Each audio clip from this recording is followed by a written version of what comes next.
Hi everyone. So, continuing on with weapons, what are some of the signs that somebody might be carrying a weapon or concealing a weapon, right? And it's really important for us to recognize that, because ideally, if I can recognize the signs that somebody's potentially carrying a weapon, I can remove myself from the situation, call for help, alert authorities, whatever I have to do in that context.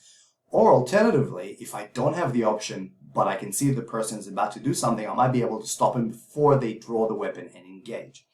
So a couple of signs that somebody might be concealing a weapon, right?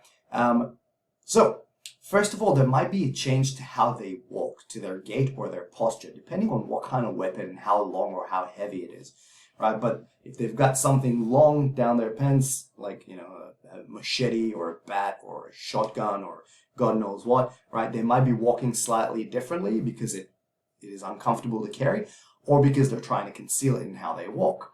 Same thing happens if they angle to one side or they favor one side more than the other. I mean, that can also be an indication they're about to hit you, but that angle, especially if there's a hand going to where a weapon might be concealed, might indicate that. Okay. We then want to look at them potentially like patting. Right, so if somebody is concealing a weapon, quite often they will every so often pat, right, that area, whether consciously or unconsciously, to reassure themselves that the weapon is there and it is ready to be deployed. So we want to look for that patting, that reassurance, right? We then want to look at a couple of things in terms of clothing, which could be either bulges in the clothing, right? So something kind of disturbing the natural shape of what the cloth might look like, and also if it sags to one side, which might indicate there's something heavy in there, right? And that could be even when their hand leaning into it, holding something.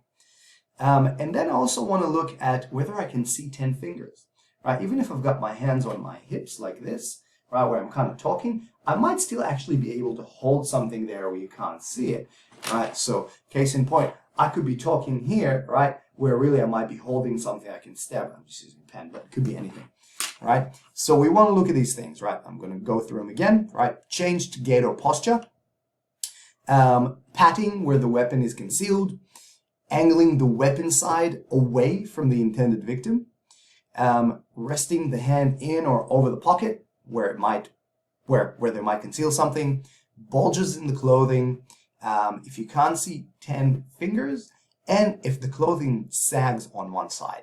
There are other signs, but they're the main ones. If you can think of any other ones, let me know.